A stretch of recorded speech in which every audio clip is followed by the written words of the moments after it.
Hey everybody, this is Squirtly. I'm here doing another deck profile.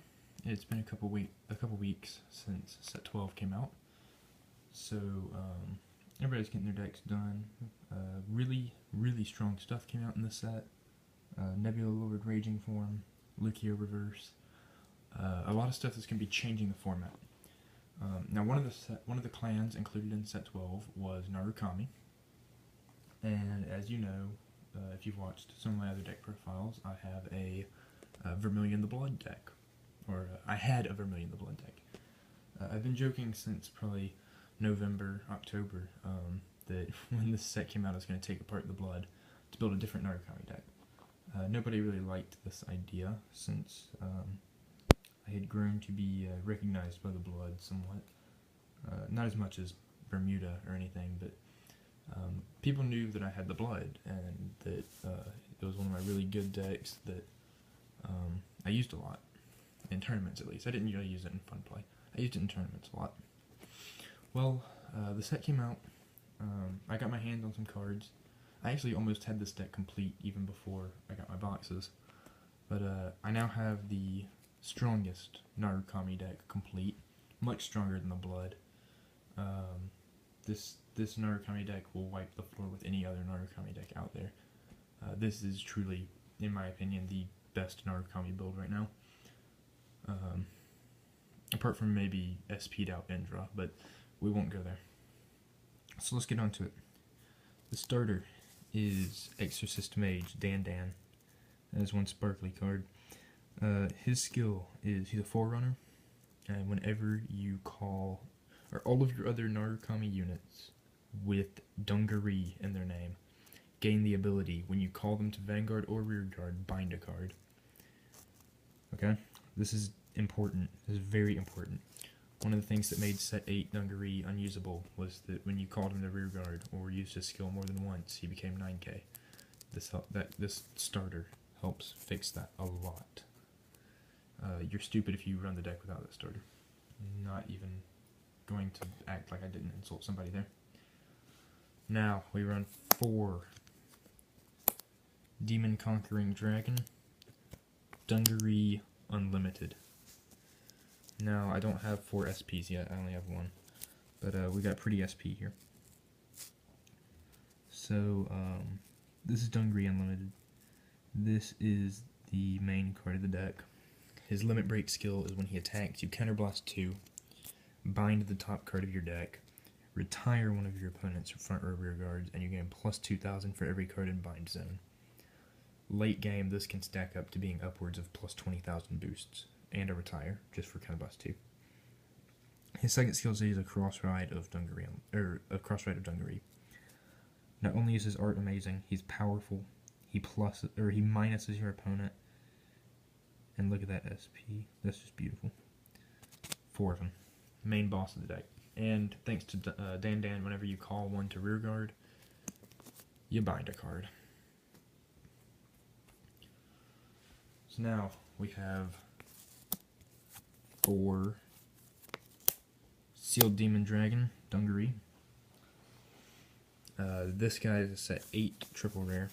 He also a very pretty card. I don't have any SPs with him yet. But his skill is when you ride him, bind 2. If you don't have any cards in your bind zone that were bound specifically by his effect, not just a Dungaree's effect, each individual Dungaree needs to have its own cards bound, or it becomes 9k. Which is why Dan is so important, because Dan doesn't bind when you call them. He gives them a skill that allows them to bind when you call them, keeping them at 11k even on Rearguard. And it gives you another bound card to go toward Dungaree Unlimited's skill. Not all hope is lost when you miss Dungaree Unlimited. You really want to ride this guy first, regardless of whether you have Dungaree Unlimited or not. The cross ride base is incredibly good with Dungaree Unlimited, especially with the 8k vanillas in the deck. Even without the skill, you're swinging 21. Whoop, accidentally hit the camera there.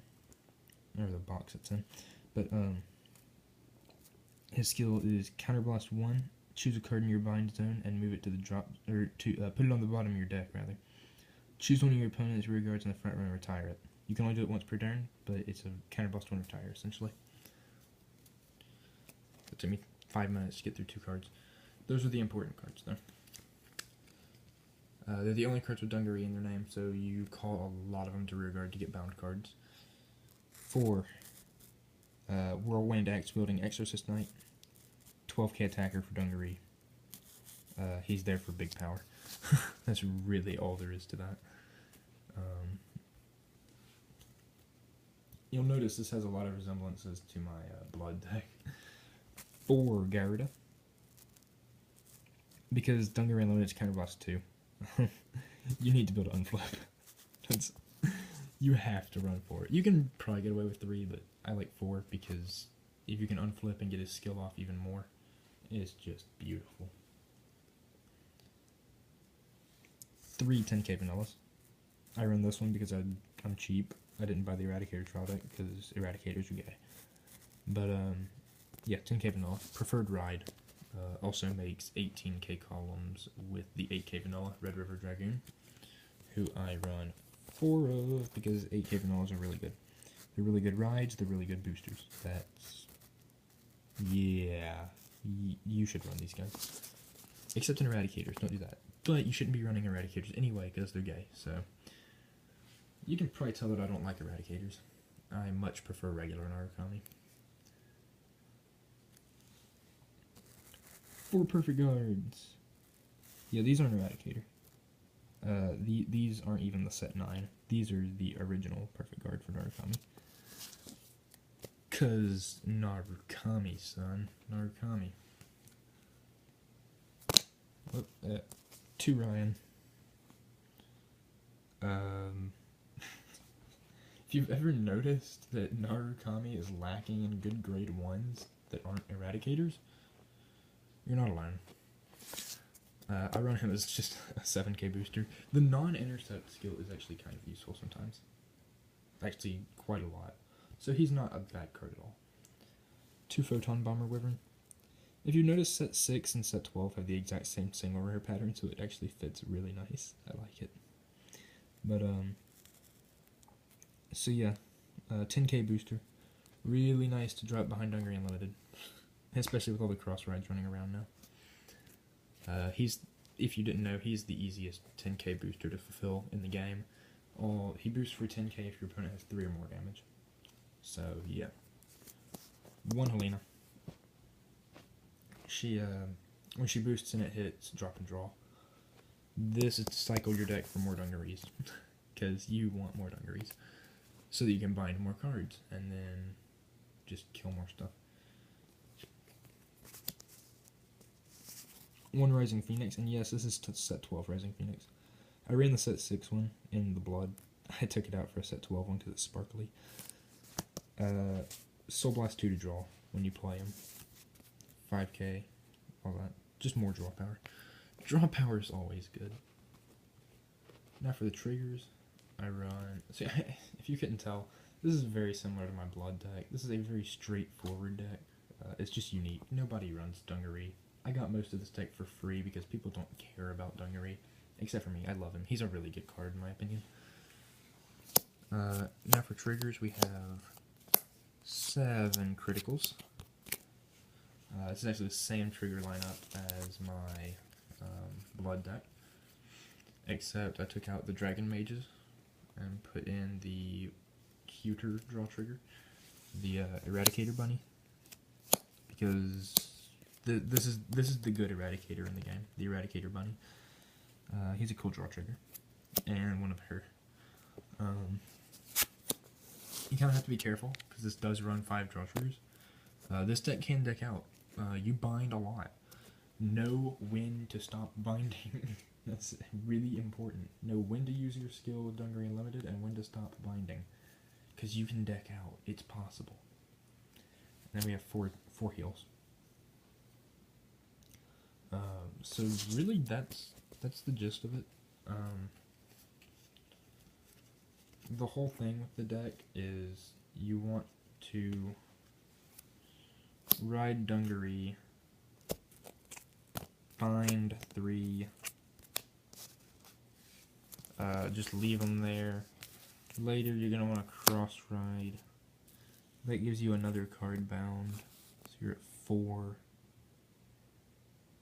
And, I mean, anytime you call one to rear guard, you just bind even more cards, and it ends up just giving you a lot of cards. You bind a ton, and then finally you just counterblast 2 for a couple of turns in a row. Get giant power boosts. Your opponent's probably going to be guarding your Vanguard, so if they're at 4, they're eventually going to have to let a Garda hit their Vanguard, and that lets you unflip and use the skill again. If you heal at all, you might be able to use it again. It just... it uses a ton of counterblasts, but it is such a fun, good, strong deck. People don't understand why it works. I don't understand why it works, other than the fact that it is consistent pluses and minuses for your opponent. But it works. It just does. So yeah, thanks for watching. This may seem like a really crappy deck profile, but I mean, it's a profile of a dung. You can't really keep it from being crappy. In all seriousness, though, this is not a joke deck. This deck actually works for some reason. I'm planning on, I just finished it last week, so I'm actually planning on using it at locals next weekend. Of all things I was missing 2 old Dungarees, but I have everything now. So I'll be using this at locals next week. I mean, I've been playing with it proxied, so I do know that it works. But yeah, thanks for watching. Rate the deck, give it a try. You can use Cardfight area to give it a try if you don't want to go out and get it in real life, because you're too high class for that. But yeah, thanks for watching. Rate, like, whatever, comment. Give me your opinions, suggestions for the deck. One of which I was actually thinking about running Indigo, the 6K booster that boosts 9,000. But he can only boost grade 3s. I was thinking about it, but I'd rather have boosters that can boost everything, because it's true that I call a lot of grade 3s to rearguard to get those bound cards, but at the same time, if I end up not calling a grade 3, I'd rather have something that can still boost it. So yeah, there's that. But hey, thanks for watching. This has been Squirtly. See ya. See you next time.